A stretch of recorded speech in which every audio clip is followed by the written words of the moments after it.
Revelation 8:7. The first Malach sounded, and there followed hail and fire mingled with blood, and they were cast upon the earth. And the third part of the trees was burnt up, and all green grass was burnt up. What could this be? The first hint is hail and fire mingled with blood. Sounds very gruesome. Is it meteor showers, deadly hail, some supernatural power, or something much more organic like human warfare? Bombs and artillery. Well, this trumpet did already happen into the world. It is known as World War I. Before this war there had never been a war with 1 million dead. In World War I there were a minimum of 8.2 million dead. Also, all major wars before this were fought with swords or primitive guns like muskets. This war had small arms that are very similar to modern small arms, explosive ordnances of a magnitude never before used in war, chemical gas that killed vegetation as well as humans, and was the first war to involve all nations on Earth. Now, before we get to breaking this down any further, I want to mention something that came out of this war: the League of Nations. It was the first established governing body that was a precursor to a one-world government, now called the New World Order. Revelation 13:7. And authority was given him over all tribes, and peoples and languages, and nations. This gives us insight that a world government will be established, and anyone working to establish it is doing the work of Satan regardless if they know it or not. However, most of the people in positions of authority that are behind this agenda do knowingly worship Satan. They claim Satan is the good guy and it is the light. As ridiculous as it sounds, these people believe it. Look on the back of a $1 bill. There is a religious logo of a pyramid with an eye above it. Below it reads Novus Ordo Seclorum, or New World Secular Order. It is real and it is a part of this world and is a factor in all of our lives. If you like it, don't like it, accept it, don't accept it, recognize it or deny it. It is real, and unless you die you will be here if the tribulation happens in our lifetime, as there is no pre-tribulation rapture as is taught in most mainstream organizations. This doctrine has its roots in 1830 and is in place so: 1. People do not fight the New World Order. 2. They accept the anti-Messiah as the real Messiah because they will still be here when this world government is in place, and think that Revelation is not literal, as is also taught by many deceivers. When people are still here during the tribulation, they will be told by their religious leaders that ascending to meet the Messiah in the air is not literal. It is a metaphor for a higher state of consciousness that would be achieved by those who follow the leader of the NWO, the anti-Messiah. In this study we will continue to see not only that Revelation is literal but is continually unfolding, and much of it in our lifetime. And the first angel sounded, and there followed hail and fire mingled with blood, and they were cast upon the earth. And the third part of the trees was burnt up, and all green grass was burnt up. The first trumpet, could it be World War I? Because up until the 20th century, we never had a war with 1 million fatalities. And World War I comes along, and they called it the Great War.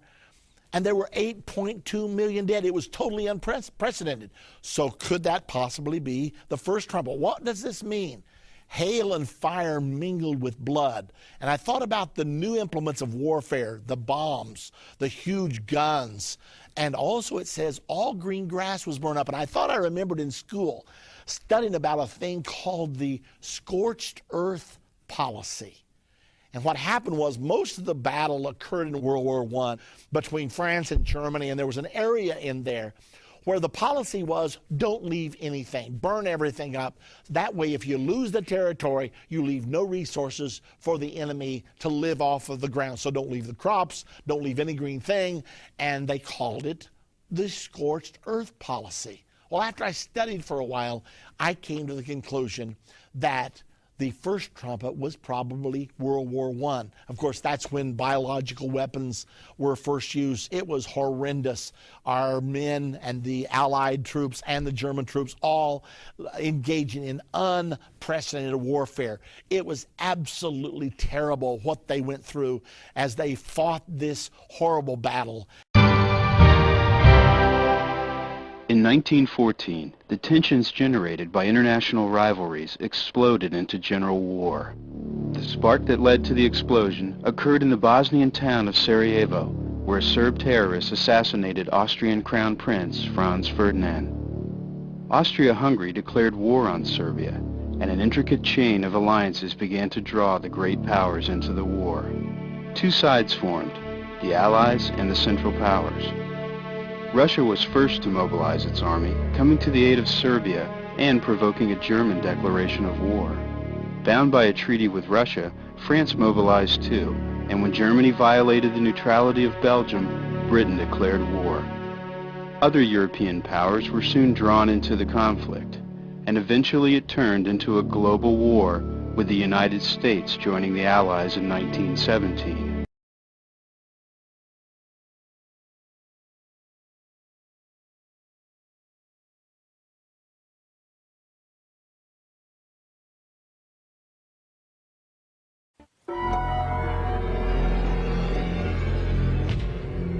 Chemical weapons were by far the most insidious technology of the First World War. Large-scale chemical warfare began in World War I, but the concept was around much, much earlier. And even during the American Civil War, there were concepts of employing a chlorine-type shell. But each time, the concept was rejected because it was thought to be against warfare. Germany had no such qualms during the First World War. There was the 1899 Hague Convention that said you cannot use a shell that the sole purpose was to disseminate a toxic gas. So to get around that agreement, they mixed a high explosive with a chemical agent. Early on, both sides attempted to lace grenades with non-lethal harassing agents, like tear gas. Tear gas is known as a lacrime, which means it irritates the tear ducts, causing them to tear and obstruct vision. But any chemical agent must gently saturate the air to be effective. The first use of chemical warfare in World War I was tear gas. The Germans used it first, but the French didn't notice. I guess the wind was too high. The Germans then used it against the Russians, and it was too cold, the tear gas froze. After these false steps, the German military intensified its efforts, developing lethal gas for use in mortar shells. It was aided by a chemist named Fritz Haber. Haber was a leading scientist and academic whose work in chemistry was world-renowned. A deeply patriotic Prussian, he pioneered the use of chlorine and later phosgene as a weapon. Chlorine and phosgene are respiratory agents. They attack the lungs, and the victims wind up actually drowning in their own bodily fluids. The Germans first used chlorine on the battlefield of Ypres, Belgium, in 1915, as they were attempting to push through the British and French lines. They waited until the wind was blowing toward the French to prevent any gas from floating back over their own troops. The first attack was very psychologically effective in that the average French soldier did not know what to expect and saw this cloud coming towards them. At first they thought maybe the German trenches were on fire and there was just smoke. But once they smelled it and got gassed by it and got affected by it, the word spread very quickly. Terrified soldiers fled to escape the sinister yellow cloud as it floated toward their position. The gas may have cost the British as many as 5,000 lives. But the Germans did not capitalize on their success because they failed to follow up on the attack. The Allies ultimately blocked their advance and pushed them back. Shortly after Ypres, both sides began hurling chemical agents at each other. It was a chemical arms race as each side attempted to develop more effective weapons. But launching enough poison to create a cloud sufficient to saturate the air to lethal levels was a technological challenge. 75 and 155 millimeter artillery shells were long range and carried a lot of agent into the trenches, but it could take hundreds of shells to create a cloud. Once again, chemist Fritz Haber offered his expertise. Fritz Haber decided that one way was to simply use the chlorine in a chemical cylinder. Attackers could launch 20 to 50 times more gas in the cylinder than they could inside the much smaller shell, which also had explosives taking up space inside it. Launching the cylinders was effective, but it was a clear violation of the Hague Convention. The League of Nations was set up in 1919, directly after World War I, in order to stop such a war from ever happening again. It was the idea of America's President Woodrow Wilson. The League had four main aims. Firstly, to encourage cooperation amongst the world's countries in order to prevent any future wars. Secondly, disarmament. The idea was to try and disarm the world's countries of weapons. Next was to improve social conditions. This meant trying to cure diseases, improve working conditions, and so on. And finally, the League's main aim was world peace, its aims in being too ambitious.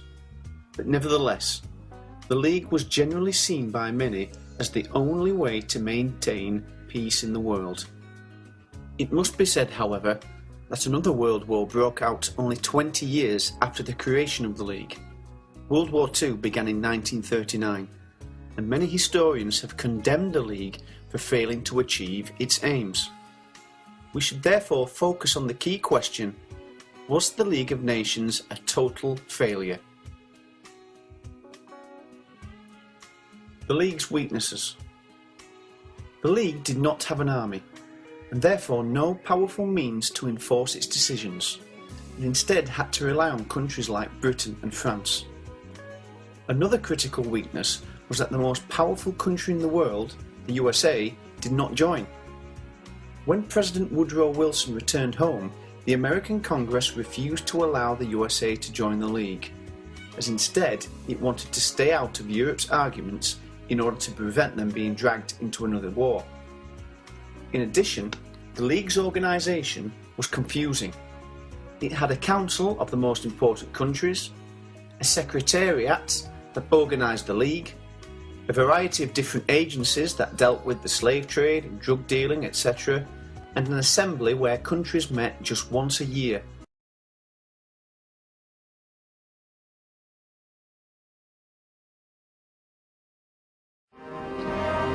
When the League of Nations finally arranged the World Disarmament Conference for 1932, expectations rose. And we are going to go to Geneva to get the nations of the world to join in and reduce this enormous, disgraceful burden of armaments which we are now bearing from one end of the world to the other. There are lunatics in every country who really want the attempt to organize peace to be abandoned. No one doubts that disarmament is possible, but the common man wants to know whether the governments with great military, naval and air forces are really in earnest in their desire for peace. If they are, a disarmament treaty can be framed. And if it is accepted, the whole international atmosphere will change as if by magic. The already dominant British Empire grew even more aggressive. Her troops and bureaucracy spread across the globe. The sun never set on Britannia's holdings. The banking cartel funded, in fact, since about 1800, they have funded both sides of almost every war. And of course, they're getting the interest off of the loans that they've given the various governments and the wars that they have actually helped stimulate and create. By 1900, Germany was a rising force and a leader of the Industrial Revolution. World War I, for instance, there was absolutely no reason to have World War I, except that it was an ideal opportunity for the banking cartel to make a pile of money by funding both sides of that particular war. On June 28, 1914, the heir to the Austrian-Hungarian throne, Archduke Franz Ferdinand, was assassinated while traveling in a motorcade.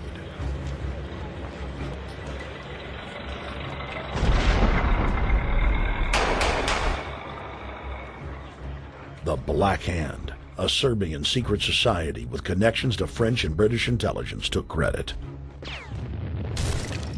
World War I had begun.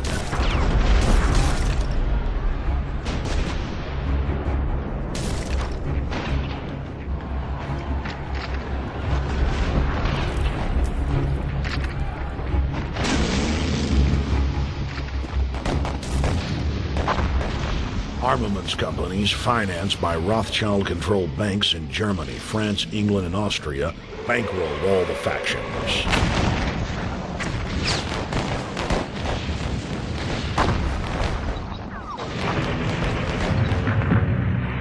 At least 20 million were killed in the war.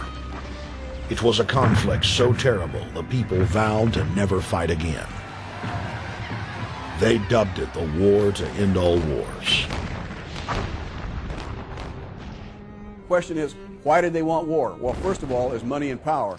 But secondly, they wanted to create the League of Nations. They had this in their plans all along, and as a consequence, once the war was over or about to be over, they began to formulate this idea of a League of Nations so this would never ever happen again. Hundreds of years of practice made the British experts at hiding their empire behind puppet governments and councils. In the name of stopping all future conflicts, they proposed that countries would join a League of Nations. Their true intention was for the League to serve as a framework for world government.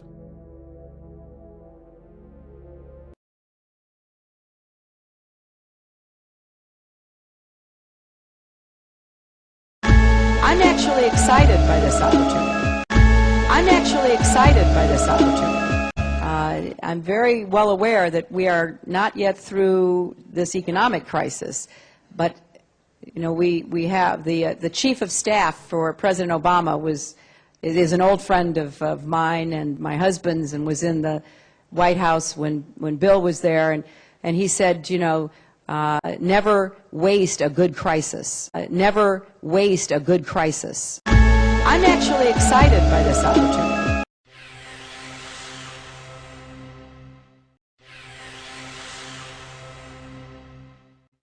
You never want a serious crisis to go to waste. And what I mean by that, it's an opportunity to do things that you think you could not do before. And this crisis provides the opportunity for us, as I would say, the opportunity to do things that you could not do before. The good news, I suppose, if you want to see a silver lining, is the problems are big enough.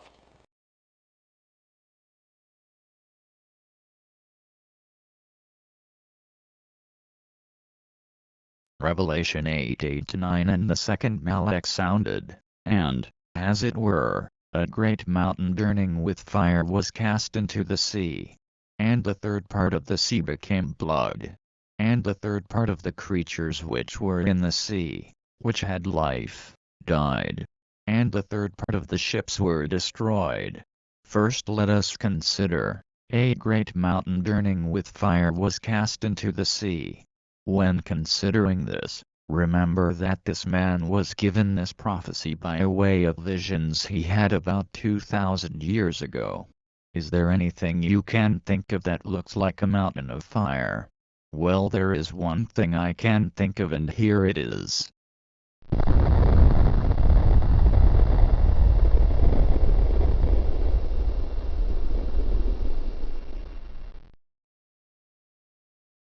Considering that this prophecy was written down about 2,000 years ago, Yakinen, the man who wrote this prophecy down, was not familiar with the technology that was to come. So when he witnessed nuclear bombs being detonated in Japan, which is an island, the best way of describing it was, a great mountain burning with fire was cast into the sea. Can you look at a nuclear explosion and tell me it doesn't look like a mountain of fire? And we are people who know what this technology is. Now I had always thought this to be correct, but the next half of this prophecy, and the third part of the sea became blood. And the third part of the creatures which were in the sea, which had life, died. And the third part of the ships were destroyed. I had no explanation for this, so I rationalized that it is a nuclear explosion. but it must be in the future. When I found this following information, I realized it was World War II, which was the first time a nuclear bomb was detonated.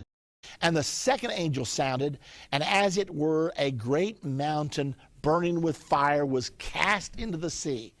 And the third part of the sea became blood, and the third part of the creatures which were in the sea and had life died, and the third part of the ships were destroyed.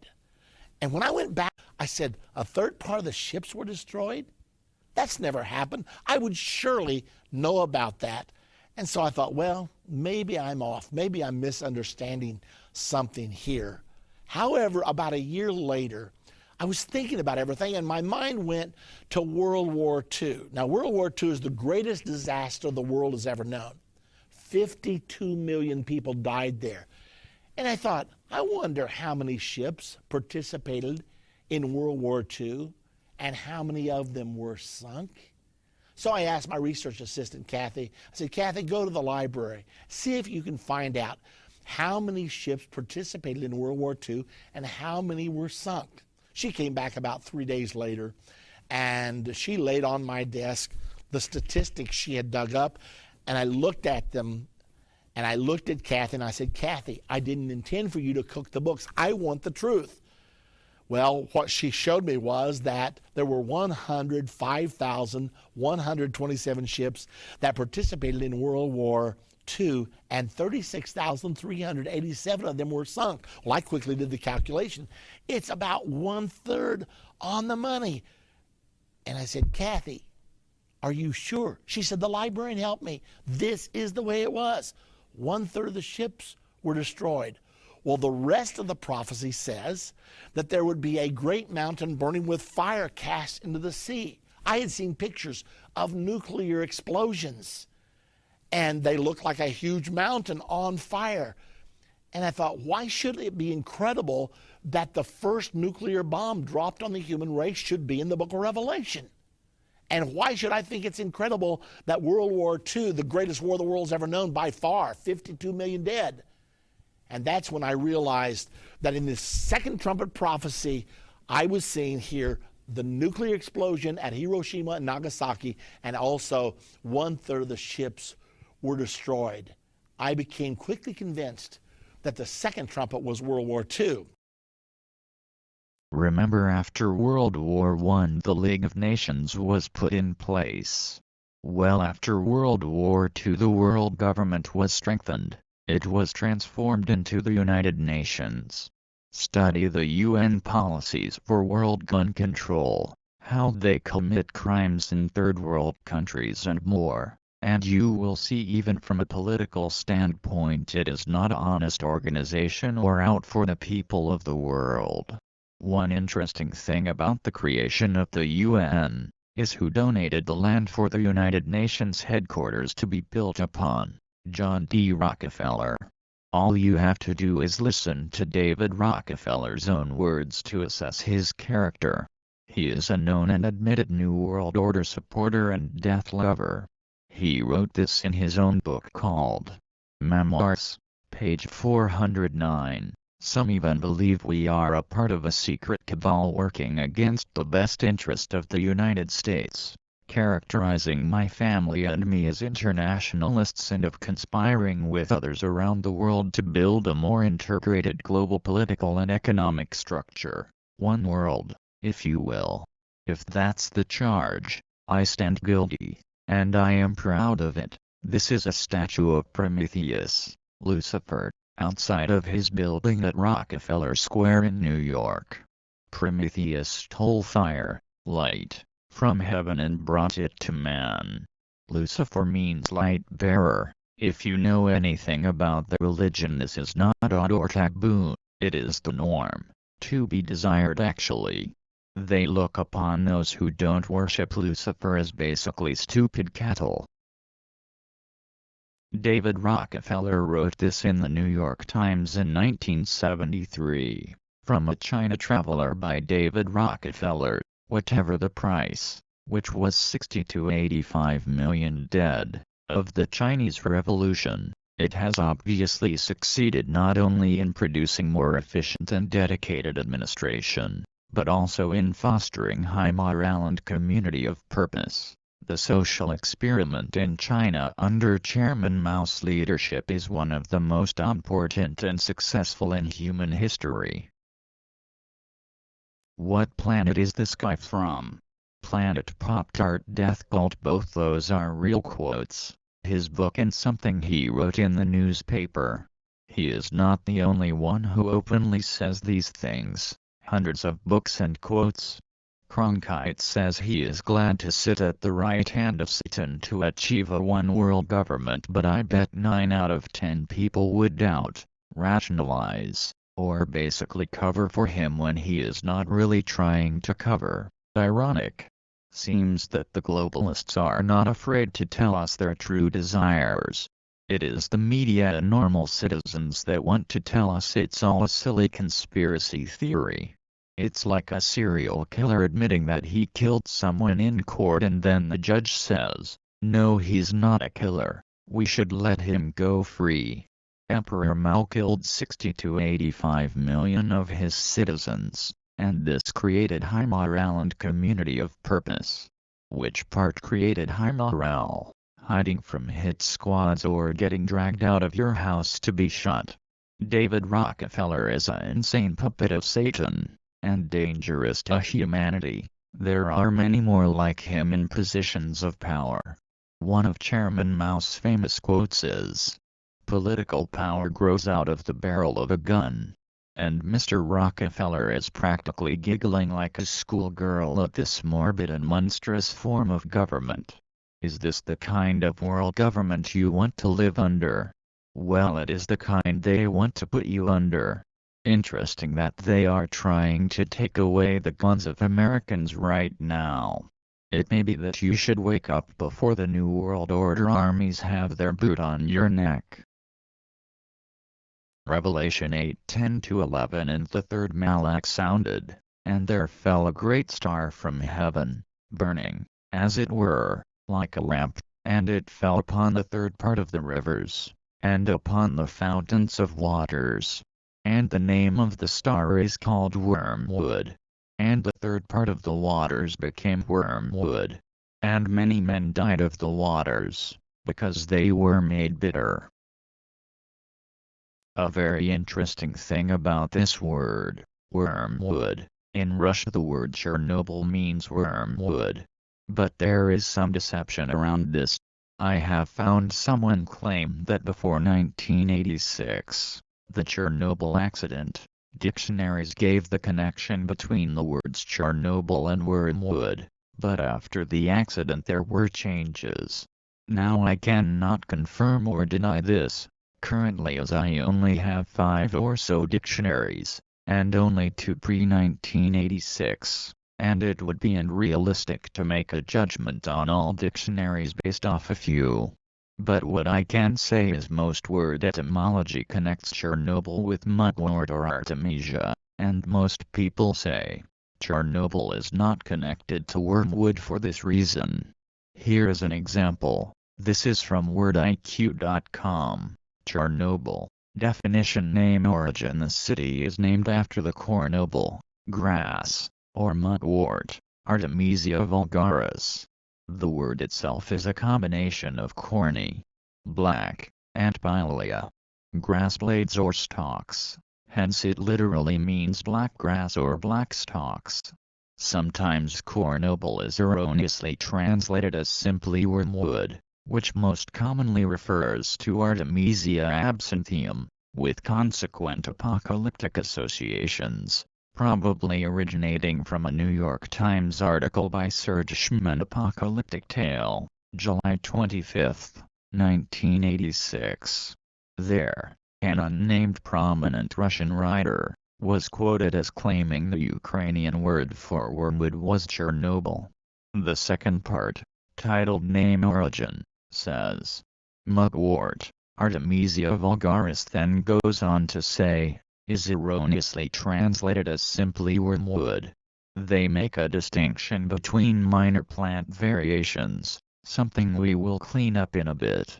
They also make a mention of apocalyptic associations, or commonly known as the Book of Revelation. Seems they made sure to tell you there is no connection. Move along. Nothing to see here. However, if we go one layer deeper before giving up the quest for knowledge, we can find a connection. But first, when I was looking up these words, a video happened to play on Merriam-Webster's website. They have video definitions that play for different words in their dictionary. What are the chances that this video with this information would play just then? Welcome to Ask the Editor. I'm Corey Stamper, an Associate Editor at Merriam-Webster. We are often asked, by people who clearly don't recognize that we are mere lexicographers, to blot out all evidence of a particular word from the language. So we see the agenda to remove or even change words is not a conspiracy theory but a reality. Again, I have to add, what are the chances that this video, out of the probably thousands that they have, would play at that particular time? Now I want to get back to the wormwood connection. So modern, post-1986, word etymology says Chernobyl does not mean wormwood, it means mugwort. Mugwort noun. Definition of mugwort. 1. Any of several artemisias. Especially Eurasian perennial herb, Artemisia vulgaris, that is naturalized in North America and has aromatic leaves used in folk medicine and to flavor beverages to the leaves of a mugwort called also moxa. Origin of mugwort. Middle English, from Old English mugwort, from MUCG. Perhaps akin to Old English mycg midge, plus wort first known use. Before 12th century Artemisia. Definition of Artemisia, any of a genus, Artemisia, of aromatic composite herbs and shrubs, as sagebrush, compare wormwood. Origin of Artemisia, New Latin, from Latin, Artemisia, from Greek, wormwood first known use. 14th century, wormwood, definition of wormwood 1. Artemisia, especially, a European plant, Artemisia absinthium, that has silvery silky-haired leaves and drooping yellow flower heads and yields a bitter dark green oil used in absinthe. 2. Something bitter or grievous. Bitterness. See wormwood defined for English language learners. See wormwood defined for kids. Origin of wormwood. Middle English wormwood. Alteration of wormwood, from Old English wormwood. Akin to Old High German wormwoda, wormwood first known use. 15th century. So we see that Chernobyl being wormwood is not unrealistic, but in line with its root words. Also remember the attempt to deceive concerning this word, so as to an attempt to weaken the power of the Holy Scriptures. It is not just secular sources, a disturbingly high amount of religious websites and people claiming to be leaders of God's people also promote this attempt to hide the reality of this prophecy from the world. And know that if a large number of reliable sources follow this pattern, is it possible that other reliable sources are giving disinformation? Not a definite in every situation, each one is different, but something that must be remembered when trying to separate truth from lies. And there fell a great star from heaven, burning as it were a lamp. And it fell upon the third part of the rivers and upon the fountains of waters. And the name of the star is called Wormwood. And the third part of the waters became wormwood, and many men died because of the waters. So don't forget wormwood, and don't forget that many men died because of the waters. I've heard a rumor that the Russian word for wormwood is Chernobyl. Is there any way you could check that out for me and let me know if that's true or not?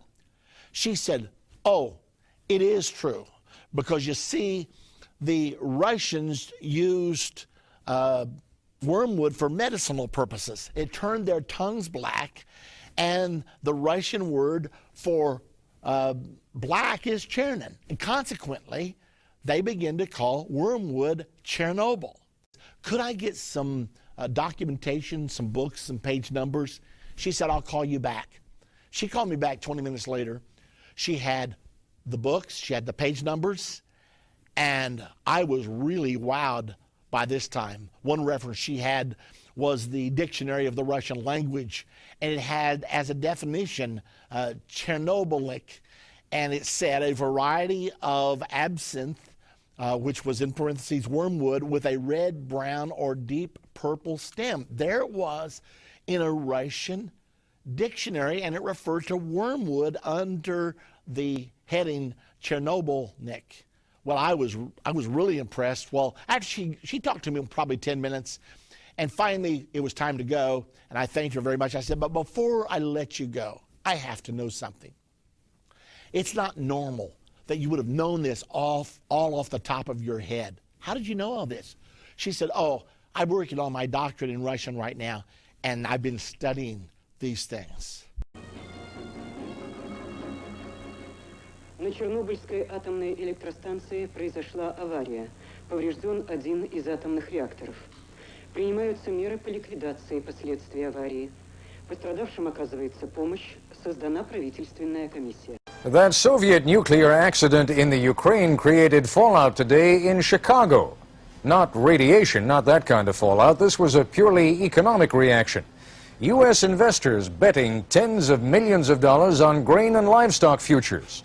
Simply put, investors were assuming today that radioactive fallout is contaminating Soviet wheat, pastures, cattle, and hogs, and that in weeks to come the Soviets will have to buy those commodities here in the United States. Certainly there are questions not only about Soviet food supplies, but about the impact of drifting radiation on Poland and Scandinavia, and whether food exports from those countries have been or will be affected. When these 50 passengers arrived in Vienna today, they were met not by friends and relatives, but by officials with Geiger counters. They are the first evacuees, dependents of Western workers in the Soviet Union, on a special flight from Minsk. Everyone was immediately tested for possible radiation. Everyone.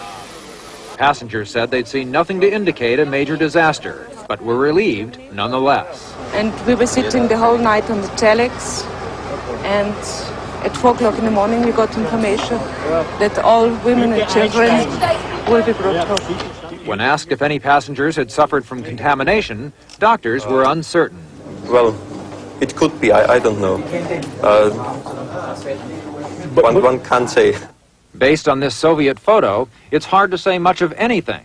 The picture, released today, purports to show the nuclear fire under control. But a U.S. satellite photo suggests otherwise, and that a second reactor in the complex may be burning. As the cloud of radiation grows, so too does anxiety throughout Europe. Radiation levels in at least half a dozen countries are 3 to 20 times above normal. Not a serious health hazard, according to officials, but cause for serious concern nonetheless. Especially in Poland, where a crash program was launched to provide anti-radiation medication for children. Precautionary doses of iodine solution were being given to all those under 16. In Sweden, aircraft with missile-like pods were used to collect radiation samples at high altitudes. There was testing on the ground, too.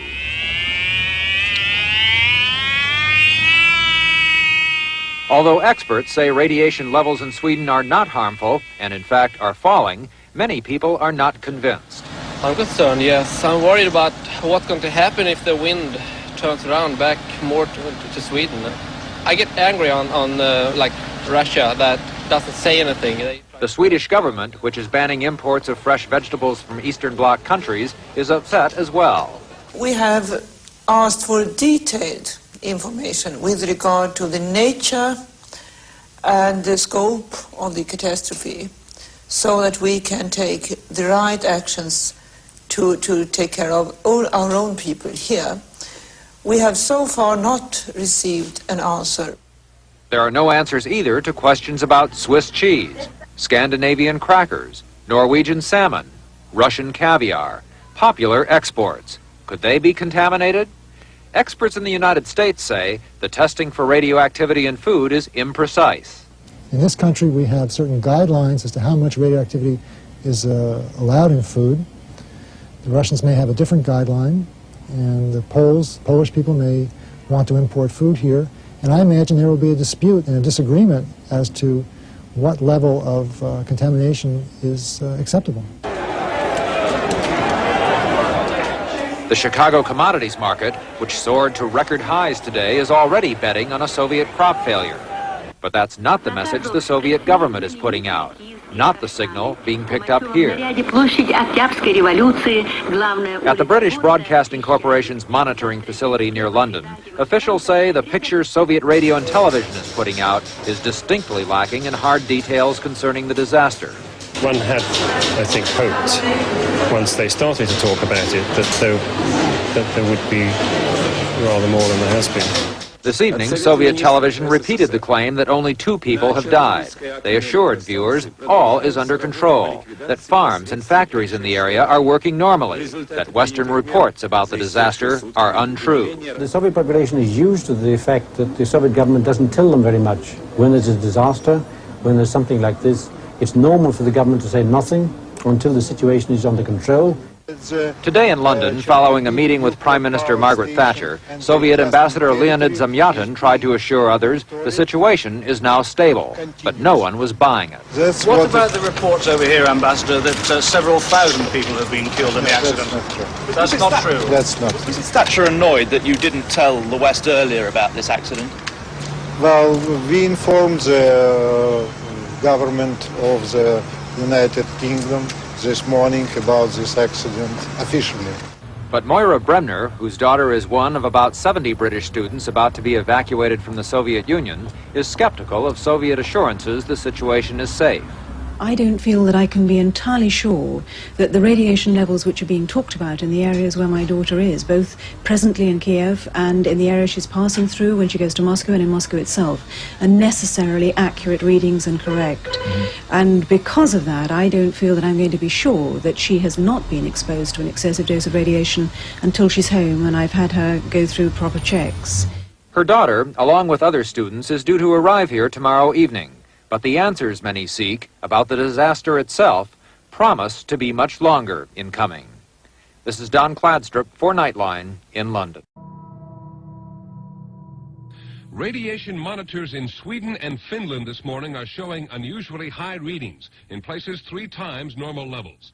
At the moment, the source of those emissions is a mystery, but speculation has arisen of a nuclear power plant accident inside the Soviet Union.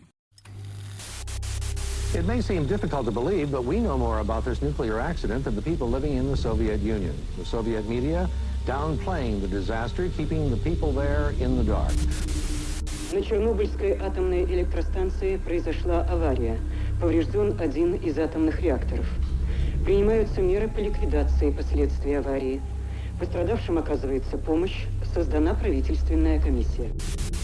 Moscow television claimed the Western media are spreading rumors. We will show a photograph taken by one of the workers at the Chernobyl nuclear plant, taken just after. So there is no gigantic damage, and there is no great fires, and there aren't thousands of people dead. Buonasera. Le conseguenze del disastro nella centrale nucleare di Chernobyl in Unione Sovietica concentrano quasi totalmente l'attenzione di tutto il mondo. Le autorità di Mosca confermano che, al contrario da quanto detto da più parti, l'incidente ha fatto solo 2 morti, mentre quasi 200 sono le persone ricoverate in ospedale. All day there was speculation that a meltdown had occurred in a second reactor at the Chernobyl complex.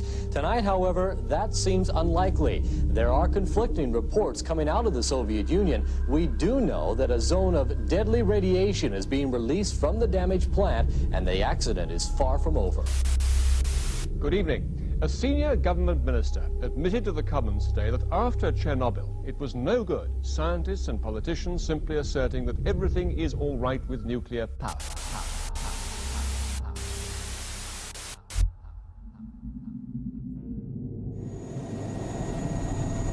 Выше! Вова! Держи это место! Держи! Держи! Где дым идет? Где дым?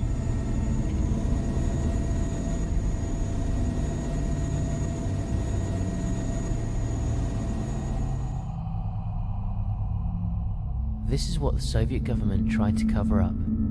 A catastrophic nuclear accident, something the world had never seen before.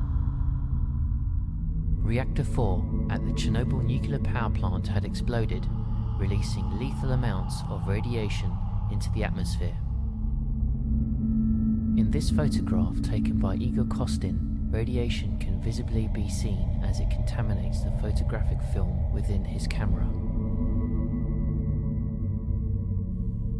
In this control room, Leonid Toptonov, a young but senior technician, began an experiment which led to an extremely unstable reactor configuration. To this day, many of the switches remain untouched, still in the same position they were the morning of the accident. As the reactor core lay exposed, a plume of highly radioactive smoke continued to rise into the skies. Chernobyl, located 82 miles north of Ukraine's capital city Kiev, was once a small town located in the far east of the Soviet Union. Nuclear fallout from the explosion was initially spread hundreds of miles, carried by the wind in clouds. Neighboring towns and cities were heavily contaminated. However, nearly 1,000 miles from Chernobyl, Sweden was the first country to detect that something disastrous had happened. The fallout had even reached the United Kingdom. North Wales had been contaminated the worst, and even to this day, 330 hill farms have restrictions on them. The darker orange areas of this map are badly contaminated, and the red areas are severely contaminated with cesium-137, an isotope released into the atmosphere by the reactor explosion. The result was, and still is, devastating. Belarus was by far the worst affected, life-changing effects. Some of these effects are illnesses like thyroid cancer, birth defects like dysplasia, deformation,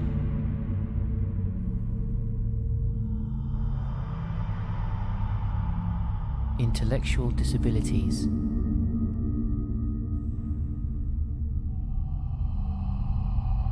pain and suffering, and all caused by an invisible force.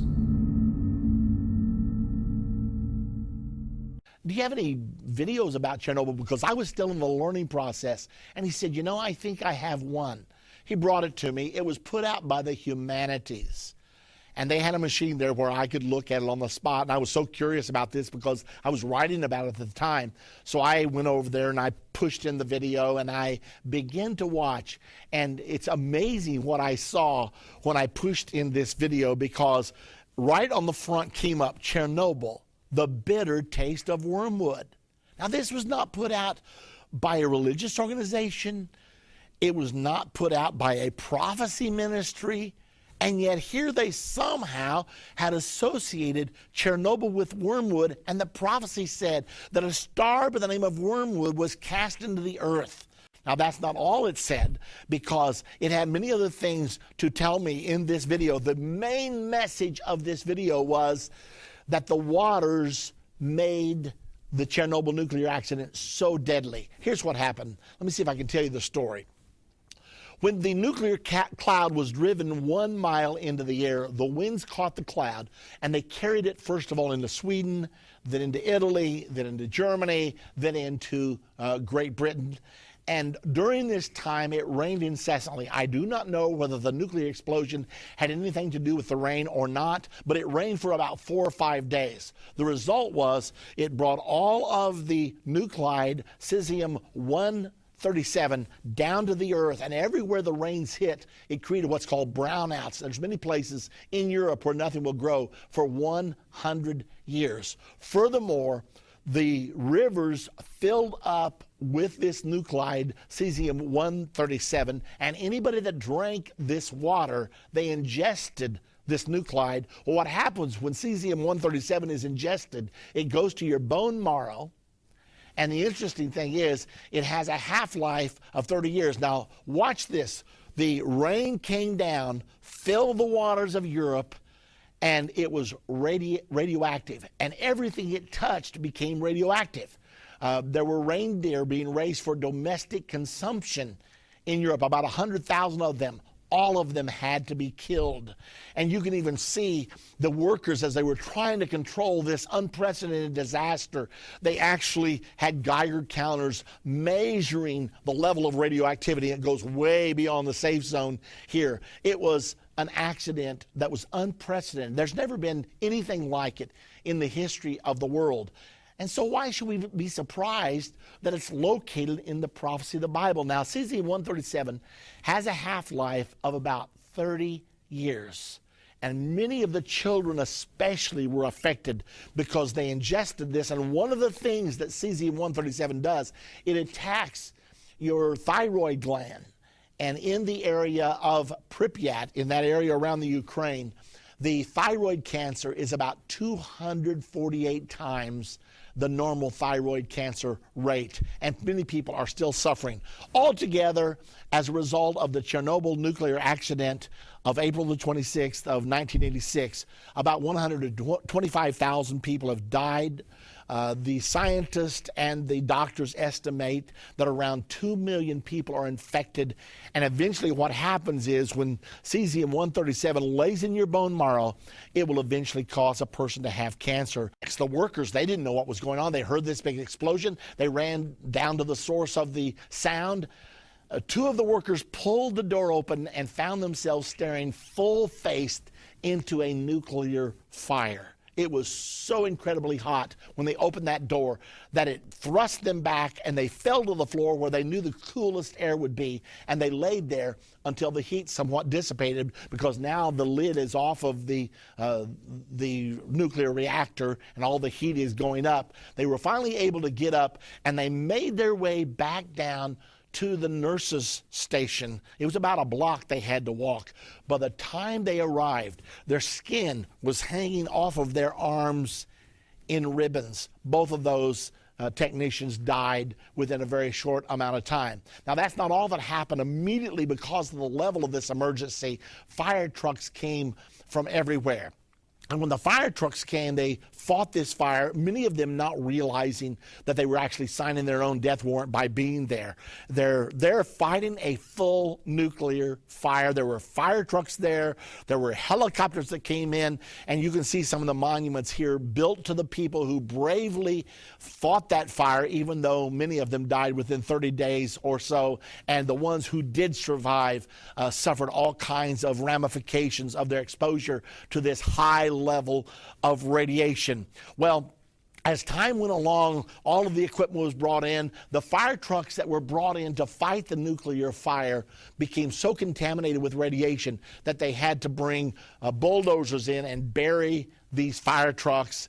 And then in the process, the bulldozers absorbed so much radiation that they had to bring in more bulldozers to bury the bulldozers. It was a horrific thing. And furthermore, they're fighting the fire with helicopters, and you can see some of the helicopters that are still in the area, and they were dumping water onto the Chernobyl nuclear power plant in an attempt to put out the fire.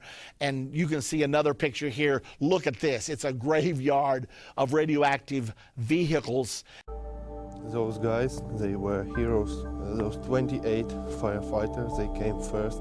They came 2 minutes after the blast, so they didn't know anything about radiation. They didn't have any protection, and they received huge doses of radiation and died a couple of weeks after. They sacrificed their own lives to save millions of another. Nuclear power promised the Soviet Union a supply of cheap and limitless energy. Chernobyl was the newest of its plants, a triumph of Soviet science. But that changed. In just 1 hour and 24 minutes, a routine safety test spirals out of control.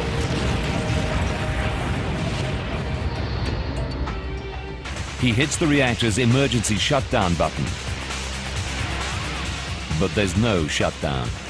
And worse, the heat of the reactor races higher, reaching 100 times normal levels. The unimaginable begins. The extreme heat starts to destroy the core. Boris and Leonid realize they're no longer in control. Just 1 minute later, Chernobyl's number 4 reactor explodes. The force of the explosion blows the reactor's 2,000-ton steel roof sideways. 8 tons of highly radioactive fuel blast into the night sky. Nothing like this has ever happened before. Radioactive fuel fragments explode directly into the atmosphere. Investigators calculate they shoot 1 kilometer into the sky. Some of the radioactive material is light enough to be carried by the winds and spread over thousands of kilometers. Within 10 days, it reaches as far as Japan and North America. Radioactive atoms are very unstable and they want to settle down. They do this by spitting out radiation. And if the dose of radioactive material is large enough, then the radiation emitted can be damaging to human tissue or even lethal. Even though investigators now know what caused the explosion, they are horrified by the prospect of a much bigger crisis. Radioactivity doesn't just spread through the air. Scientists are terrified that the reactor core will melt into the water table underneath. Once radioactive material hits the water table, then it can spread very, very quickly. Veniamin confirms that so far the reactor core has not yet melted through. But the authorities fear it could. They must act fast. They decide to place a massive concrete slab underneath the reactor. But before they can make the slab, they need to build an access tunnel. It's a mammoth task. 400 miners dig around the clock. In just 15 days, they managed to complete a 168-meter-long tunnel. And the concrete slab is maneuvered into position. Still, 200 tons of radioactive lava remain above the slab inside the reactor's wreckage. The radiation it releases could cause serious harm for many years. The authorities decide the best way to stop this is by building an enormous concrete tomb around the entire reactor. But nothing can be done because radioactive debris from the explosion continues to emit lethal doses of radiation into the air. The debris must first be cleared away. It's a job for the army. Thousands of so-called liquidators are drafted in from across the Soviet Union. They're put under the command of General Tarakhanov. I was summoned to the Politburo Commission and was told, "Sir Nikolai, we have decided that you are the most talented and courageous general, and you are to head the operation for removal of the nuclear fuel by soldiers." I said, "Are you out of your mind? Is a soldier a robot?" The soldiers are ordered to shovel the radioactive debris back into the destroyed core. You will find some blocks weighing 40 to 50 kilograms each. Carry those blocks to the pit and throw them in. They're doing it correctly. Do you see?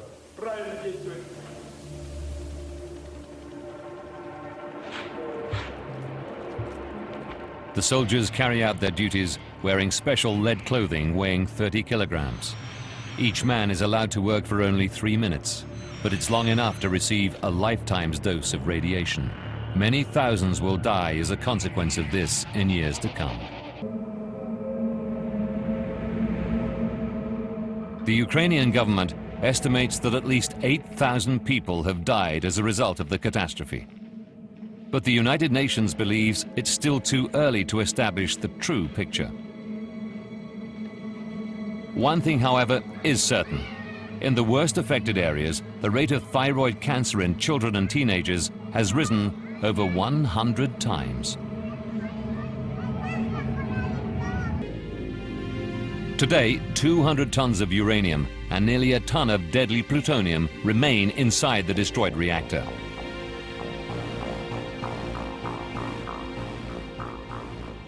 In 1997, a group of 28 nations, including the United States, agreed to fund a 10-year plan for a long-term solution to Chernobyl.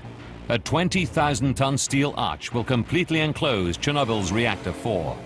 It'll cost a massive $768 million.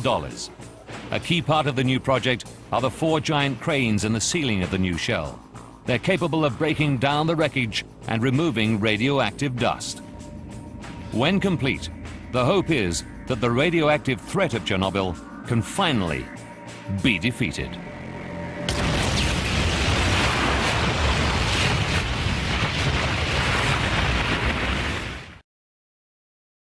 This is the way this radiation can spread contamination in the planet. This shows how radiation can then contaminate man. 1 external dose direct from radioactive materials deposited in the ground. 2 internal dose from inhalation of radioactive materials in the air. 3 external radiation direct from cloud. 4 internal dose from eating and drinking radioactive materials in food and water.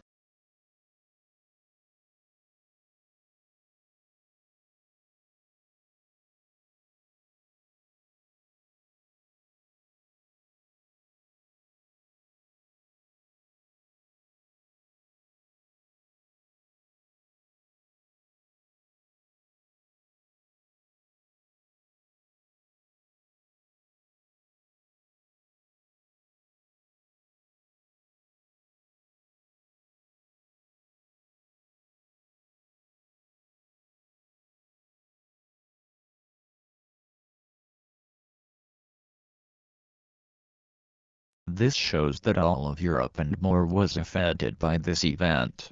Remember the scripture said, "And the third part of the waters became wormwood, and many men died of the waters, because they were made bitter." That National Geographic video said it caused contamination all the way to North America and Japan. What do you think happened to the lakes, rivers, seas, oceans, and groundwater in the affected areas? Yahweh prophesied this through the Holy Scriptures. Wake up and realize the Holy Scriptures are real, and must be taken seriously. Revelation 8:12 And the 4th Malach sounded, and the 3rd part of the sun was struck, and a 3rd part of the moon, and the 3rd part of the stars, so that a 3rd of them were darkened. And the day did not shine for a 3rd part, and likewise the night. So you can imagine it got our attention when NASA said the catastrophic earthquake in Chile was so powerful, it knocked the Earth off of its axis and shortened the length of the day. My guest is author of Physics of the Impossible. Michio Kaku is a professor of physics and host of the Sci-Fi Science on the Science Channel, and graduated first in his physics class at Harvard. I mean, what more could you ask for? But it knocked the Earth off its axis. Even that got my attention. The Earth did shift 3 inches off its axis, and the day was actually shortened by 1.26 microseconds. How? So this was a colossal earthquake. Remember that the Earth shifted 6 feet over a distance of several hundred miles, 20 miles underneath the ground. It's like a skater bringing in her arms at the Olympics. You spin faster and faster. The Earth actually contracted. So several hundred miles of plate shifted 6 feet in the Earth, and that increased the rotational speed because the Earth contracted slightly. All right. So what does it mean for us? I mean, are we going to sort of be walking around tilted to the left now, or what? No, it's a very tiny effect, and however, GPS systems could eventually be affected. It's a cumulative effect. The Earth is permanently slightly off axis now. Really? And what about the shortening of time? How does it shorten the day by a couple of seconds? Well, instead of going 24 plus or minus hours in a day, it's off by 1.26 microseconds. It's a very tiny effect, but it builds up over time. It's a very tiny effect, but it builds up over time. So like the GPS system, telecommunications, or space satellites will eventually have to take this into consideration. So the scientist said, it's a very tiny effect, but it builds over time. I am no scientist, but I have knowledge on the subject, as I had a science teacher in high school who was particularly interested in the Earth being thrown off axis and the following effects. And he said the same thing this scientist did. that if the Earth ever got off axis it would continually increase like a snowball effect. The Earth would either get hotter or colder, depending if it got farther or closer to the Sun, and the days would either shorten or lengthen. But remember, Yahshua told us this would happen 2,000 years ago. Now if you are thinking a microsecond difference is far from what the scripture says, a third of the day, I don't disagree. However, when you consider the effect, over time, and the fact earthquakes have done the same thing in Indonesia, Chile, and Japan, and those are the ones I know of, it may not be so unrealistic that eventually the days on Earth will be 1/3 shorter, not a matter of if but when. This information is from NASA's website. About the 2004 earthquake in Indonesia. NASA details earthquake effects on the Earth. NASA scientists using data from the Indonesian earthquake calculated it affected Earth's rotation, decreased the length of day, slightly changed the planet's shape, and shifted the North Pole by centimeters. The earthquake that created the huge tsunami also changed the Earth's rotation. They also found the earthquake decreased the length of day by 2.68 microseconds. Chilean quake may have shortened Earth days. Fellow scientists came up with the preliminary calculation that the quake should have shortened the length of an Earth day by about 1.26 microseconds. Japan quake may have shortened Earth days, moved axis. The March 11th, magnitude 9.0 earthquake in Japan may have shortened the length of each Earth day and shifted its axis. But don't worry, you won't notice the difference. Revelation 9:1-11. And the fifth Malach sounded, and I saw a star fall from heaven unto the earth. And to him was given the key of the bottomless pit. And he opened the bottomless pit. And there arose a smoke out of the pit as the smoke of a great furnace. And the sun and the air were darkened because of the smoke of the pit. And there came out of the smoke locusts upon the earth. And to them was given power, as the scorpions of the earth have power. And it was commanded them that they should not hurt the grass of the earth, neither any green thing, nor any tree, but only those men who do not have the seal of Yahweh in their foreheads. And it was granted to them that they should not kill them, but that they should be tormented 5 moons, months. And their torment was like the torment of a scorpion when it strikes a man. And in those days men will seek death, and will not find it, and will long to die, but death will flee from them. And the shapes of the locusts were similar to horses prepared for battle. And on their heads were, as it were, crowns like gold. And their faces were like the faces of men. And they had hair like the hair of women. And their teeth were like the teeth of lions. And they had breastplates, as it were, breastplates of iron. And the sound of their wings was like the sound of chariots with many horses running to battle. And they had tails similar to scorpions, and there were stings in their tails. And their power was to hurt men 5 moons, months. And they had a king over them, the angel of the bottomless pit, whose name in the Hebrew language is Abaddon, destruction, but in the Greek language he has the name Apollyon, destroyer. The account is Revelation 9, verse 1 and 2. It states there, and the 5th angel sounded, and I saw a star fall from heaven unto the earth. And to him was given the key of the bottomless pit. And he opened the bottomless pit, and there arose a smoke out of the pit, as the smoke of a great furnace. And the sun and the air were darkened by reason of the smoke of the pit. Now, I'll never forget, way back in 1990, 1991, Saddam Hussein, who was, of course, the president of Iraq, he decided he wanted to invade Kuwait. he wanted to take control of the oil riches of Kuwait. Already Iraq was very rich in oil, but now then, if he was able to take Kuwait, he would be that much richer, because he had dreams of rebuilding Babylon. He actually had launched an effort to rebuild the city of Babylon. He actually had pictures of himself taken. He had a uniform made to look like Nebuchadnezzar way back in the Old Testament in 586 BC when he destroyed Jerusalem. Saddam Hussein had dreams of destroying Jerusalem again and getting rid of the nation of Israel. So he actually had a uniform made for himself that looked like Nebuchadnezzar, and he actually stood in a chariot and had his picture taken. So he thought that if he could take control of the oil riches of Kuwait, adding that to what he now controlled, that it would enable him to have power and he could become the premier power of the Middle East. So when he invaded Kuwait in the fall of 1990, when that happened, immediately President George Herbert Walker Bush, our president at the time, went to the United Nations, asked for a resolution against Saddam Hussein. The UN passed the resolution, and 29 member nations devoted either troops or military supplies to the battle against Saddam Hussein. So the coalition forces, the world community, went against Saddam Hussein, and they began to drive him back out of Kuwait.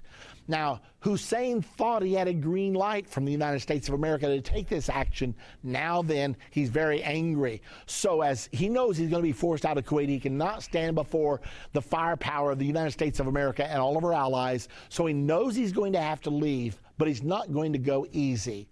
He decides that he will set 700 of the world's richest oil wells ablaze. The oil wells of Kuwait are very productive. And so he decided to set 700 oil wells ablaze, and he did. Now, when they begin to burn, they actually blocked the sun and the sky for over 3 months. I want you to see, we have a clip from the video, The Fires of Kuwait, and I actually want you to take a look at some of this footage right now. Watch this. Now, you're looking at pictures in the daytime, but it looks like it's midnight. Notice that the firefighters are there. They brought firefighters from all over the world.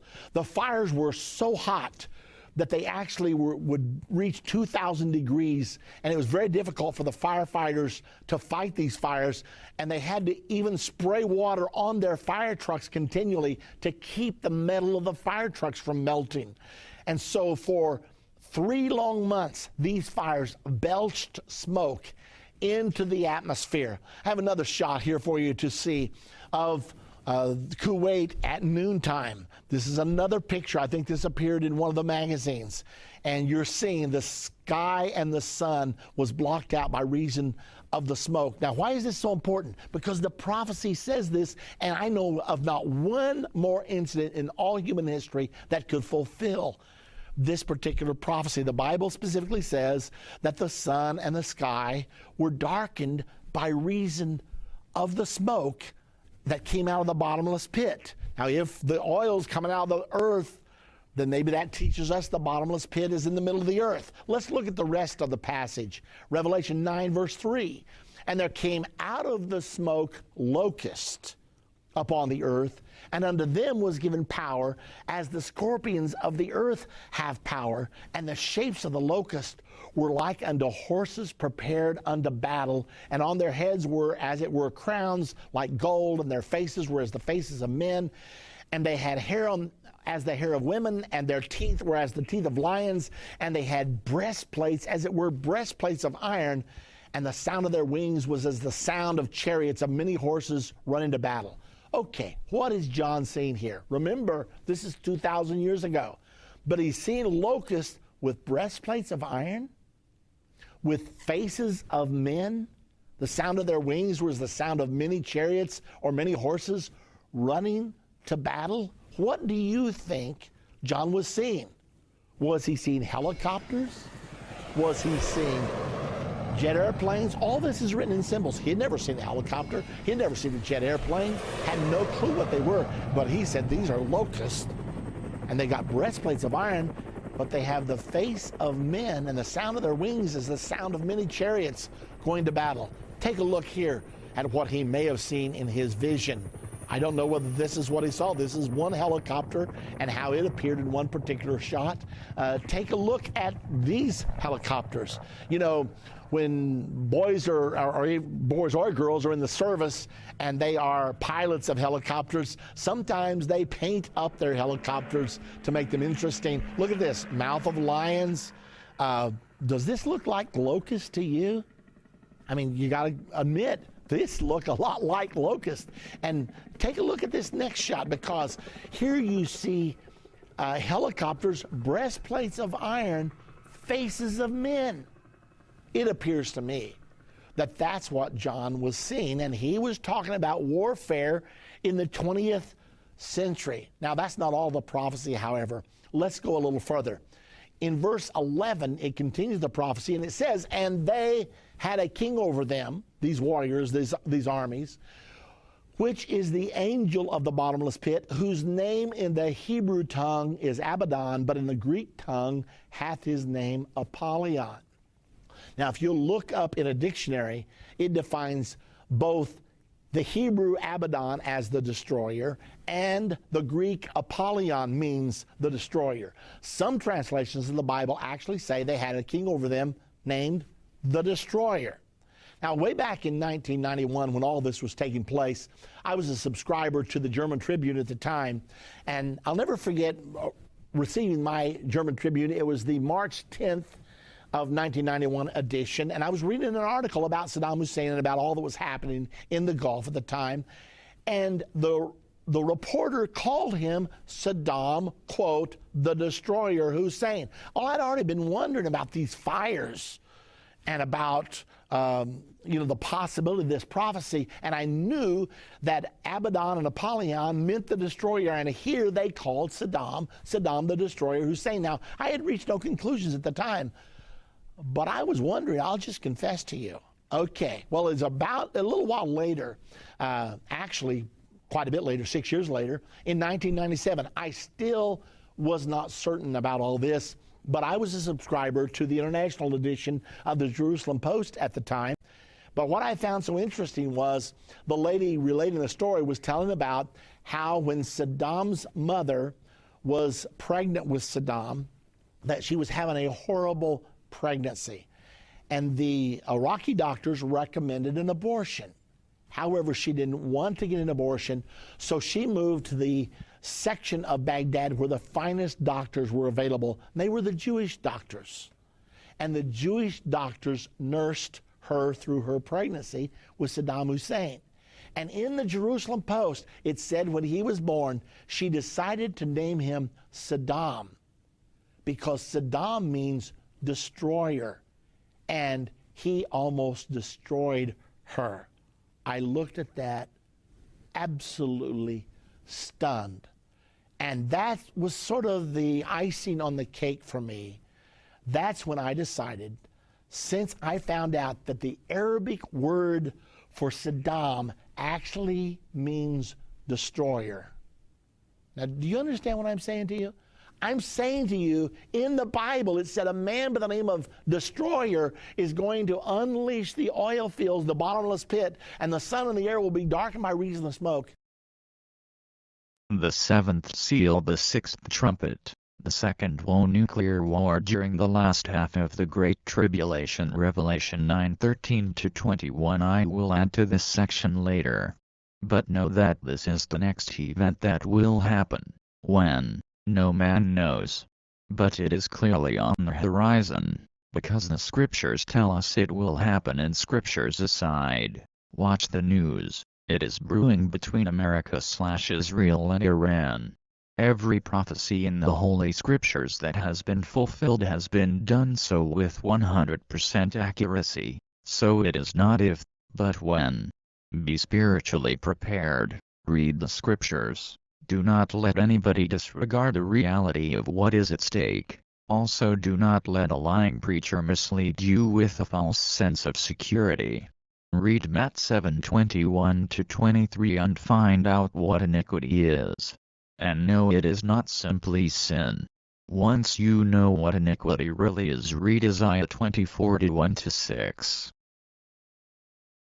Matthew 24:3-8. Now as he sat on the Mount of Olives, the disciples came to him privately, saying, Tell us, when will these things be? What will be the sign of your coming and the end of the age?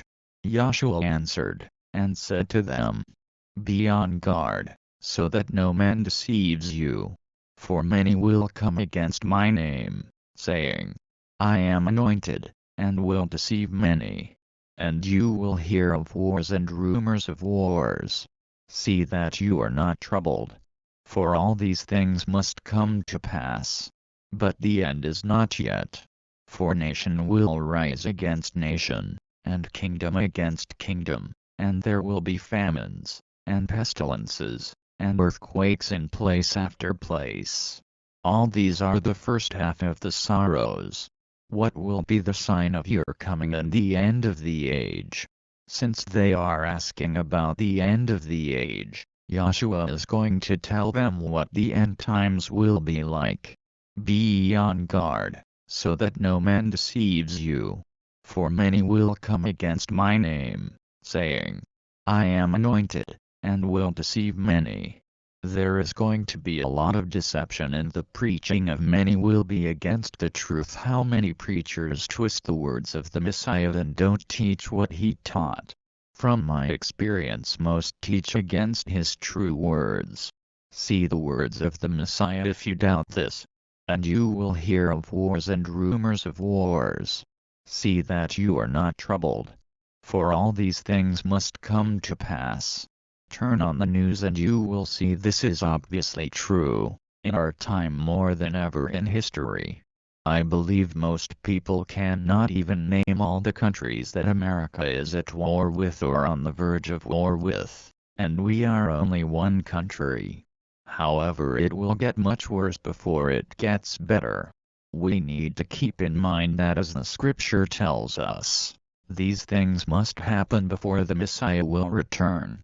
For nation will rise against nation, and kingdom against kingdom, and there will be famines, and pestilences, disease epidemics, and earthquakes in place after place. All these are the first half of the sorrows. We are going to look into the numbers to see if this is true today. This information is from the World Food Program. Who are the hungry? Despite the impression you often give in the media, emergencies amount to less than 8% of hunger's victims. Few people realize that there are 870 million hungry people in the world who don't make the headlines, more than the combined populations of the United States, Canada, and the European Union. They are of all ages, from babies whose mothers cannot produce enough milk to the elderly with no relatives to care for them. They are the unemployed inhabitants of urban slums, the landless farmers tilling other people's fields, the orphans of AIDS, and the sick, who need special or increased food intake to survive. Above all, children, women, and rural communities are on the front lines of hunger. Are the numbers going down? Whereas good progress was made in reducing chronic hunger in the 1980s, the first half of the 1990s, hunger has been slowly but steadily on the rise for the past decade, FAO said. The number of hungry people increased between 1995 to 1997 and 2004 to 2006 in all regions except Latin America and the Caribbean. But even in this region, gains and hunger reduction have been reversed as a result of high food prices and the global economic downturn that started in 2008. Today 18 people do not get enough food to be healthy and lead an active life, making hunger and malnutrition the #1 risk to health worldwide, greater than AIDS, malaria, and tuberculosis combined. Now if you look at the pie chart on the left, you will see hunger-associated fatality compared to the 10 leading causes of death, and these numbers are by the millions. The blue section of the pie represents hunger-associated deaths. All the other slices represent diseases, traffic accidents, and birth problems. We clearly see that hunger is a world problem and accounts for more than 50% of all these deaths.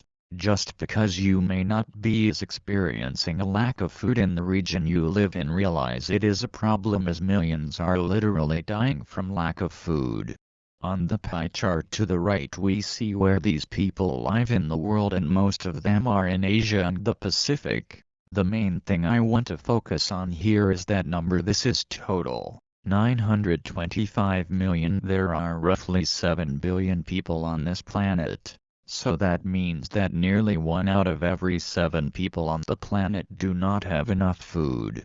Remember, Yahshua said famine would be a problem in the end times, and when you look at the facts he is clearly right. Wake up and realize Yahweh and Yahshua are real and the truth.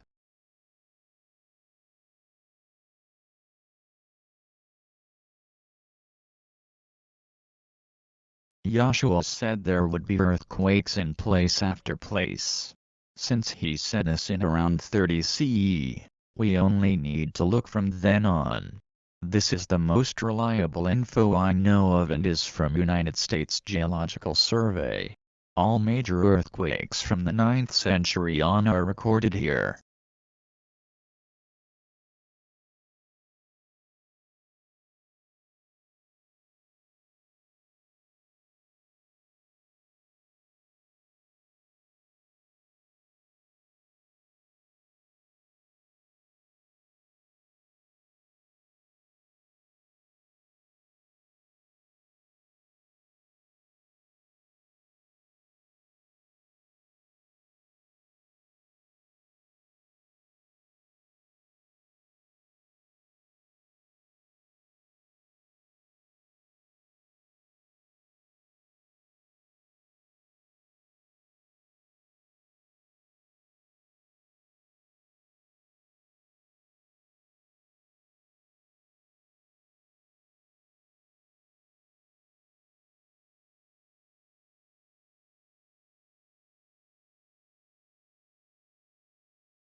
From the 9th to the 16th century there was 7 major earthquakes. In the 17th century there was 10 major earthquakes. In the 18th century, 14 major earthquakes. In the 19th century, 61 major earthquakes. In the 20th century, 428 major earthquakes. In the first 10 years of the 21st century, 465 major earthquakes. Yes, this is real. Go check the numbers for yourself. And yes, Yahshua the Messiah said this would be so. Also think about this. The study we are doing here only covers one book of the Holy Scriptures. The entire book is filled with amazing prophecies like this. What does not make sense to me is how few people put time into understanding what this book really is trying to tell you. Most let someone tell them what the main message is or don't care for it at all. This book is powerful. Read it and then apply it to your life. United States Geological Survey worldwide deadly and destructive earthquakes between magnitude 6 and 8. Now from the information we just previously viewed we have clearly seen the 20th century had the highest earthquake numbers of the past 1,100 years. This graph shows the past 108 years. Consider these numbers from 1900 to 2000, that they themselves are much higher than anything in the past 1,000 years before that. Now consider the explosion of major earthquakes from 2000 to 2008. Matthew 24:32-42. Now learn the parable from the fig tree. When its branch becomes tender and puts out leaves, you know that the summer is near. In the same way, when you see all these things, know that his coming and the end of the age is near, at the very door. Truly I say to you, that this generation will not pass, until all these things are fulfilled. Heaven and earth may pass away, but my words will not pass away. But no man knows that day nor hour. No, not even the Malachim in heaven, but my Father only. But just as the days of Noah were, so will also be the coming of the Son of Man. For just as in those days before the flood they were eating and drinking, marrying while giving in marriage, until the day that Noah went into the ark, and did not know until the flood came and swept them all away. So also will be the coming of the Son of Man. Then two will be in the field. One will be taken, and the other left. Two women will be grinding at the mill. One will be taken, and the other left. Therefore watch. For you do not know what hour your ruler will come. Joshua tells us very clearly that when we see all the signs he gives in Matthew 24, that is the last generation, plain and simple. Now surely there were many times in history when the world's events made even astute Bible scholars think the return of the Messiah was near, particularly during World War II. But the difference now is that a number of those certain events that must happen before the Messiah returns have already happened, as we have seen in this study. However, there are still events that need to happen. A few are very obvious and sure signs. Knowing this and knowing where we currently are, I think it of first importance to prepare the spirit in the way prescribed in the Holy Scriptures. Mental and physical preparation is also advised in the Scriptures, but no prep is as crucial as knowing how to enter the kingdom of Yahweh. Here he is telling us that his return is going to catch virtually all unaware. So I think this shows us we need to be diligent in reading the signs of the times. One will be taken, and the other left. This verse is wrongfully used to justify a pre-tribulation rapture. The truth is the kingdom of Yahweh comes to earth. Revelation 21. And there are still going to be humans alive outside its gates. Isaiah 66:15-24 and Zechariah 14:1-22. So when Yahshua returns, after the tribulation, those who don't enter will be left. Therefore watch. For you do not know what hour your ruler will come. Very clear, right? The reason why we are told to watch is if we are not prepared upon his return, it will be too late. Game over. Sadly, a lot of preachers are ensuring that people are not prepared by teaching that all one has to do is say a sentence with their lips and they are saved, or a number of other false doctrines that subconsciously make one think things like, I don't need to read the Bible, I'm already saved. Not knowing that if they read it they would see that many of the things that are taught are not in line with what the Scriptures teach. Here is one topic, example out of many. Matthew 5:18, Matthew 16:27, Yochanan, John 5:28-30, Acts 17:30-31, Romans 2:4-11, 2 Corinthians 5:10, Colossians 3:24-25, 1 Caphat, Peter 1:17-18, Matthew 15:3, Revelation 20:12-13, Revelation 22:12, Jacob, James 2:26, 2 Timothy 4:3-4, Yochanan, John 5:14, Hebrews 10:26-30. Notice every one of those are New Testament. Now if you read that and said, yeah, but you might be rejecting the Holy Scriptures for another authority. Most people are confused and feel that this concept is against the blood of the Messiah, This is not so. Hebrews 10:26-30 shows why these things are not contrary but rather cohesive and in unison. A true understanding can only be obtained if first Yahweh opens your eyes. If you humble yourself before Yahweh and pray, He will reward you. Second, spend time reading the Holy Scriptures, not parts of them but the entire book. As many doctrines cannot be properly understood without knowledge in another area of the book, and just the same, without that knowledge in other areas things can easily be twisted or simply misunderstood. Therefore watch. For you do not know what hour your ruler will come. Mark 24:42-51 and 25-146. Revelation is not chronological the way it is written. If it were, there would have to be 3 separate ends. This is representative of the actual chronological order of these events. First we have the 7 seals. All 7 trumpets are contained within the 7 seals, so the time period of the 7th seal spans all 7 trumpets. So now we have the 7 trumpets. All 7 vials are contained within the 7th trumpet, so the time period of the 7th trumpet spans all 7 vials. Then we have these 7 vials, which are the final judgments to be cast upon mankind. When the 7th vial is poured out, Yahshua will return. And remember, nobody is raptured until the return of the Messiah. So yes, unless you die, you will be here for the entire duration of the events of Revelation.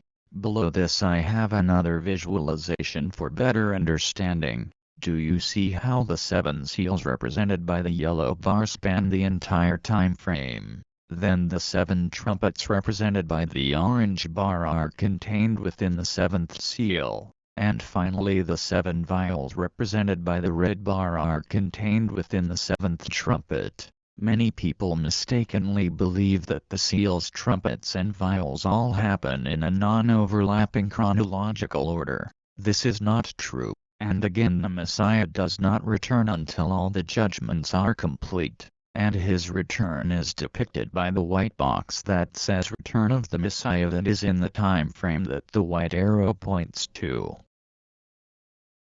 What other religious book, or what person can make prophecies that are perfectly accurate from thousands of years in advance? Can you deny that the Holy Scriptures said all of this was going to happen just as it is happening? Many men have and will die over this truth.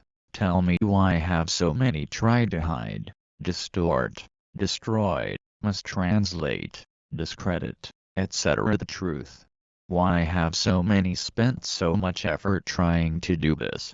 Because there is real power in the Scriptures, and the only true power in existence is Yahweh, and Satan does not want you to know that. Satan wants to distract you with anything possible to lead you away from Yahweh.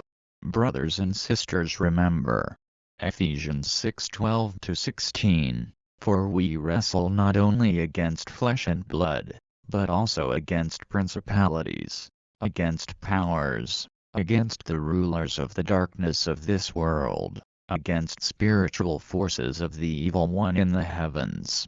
Therefore, take up the whole armor of Yahweh, that you may be able to withstand in the evil day. And having overcome all, to stand. Stand therefore, having your waist belted with the truth, having put on the breastplate of righteousness, and having shod your feet with the preparation of the message of peace. Above all, taking the shield of the faith, with which you will be able to quench all the fiery darts of the wicked one.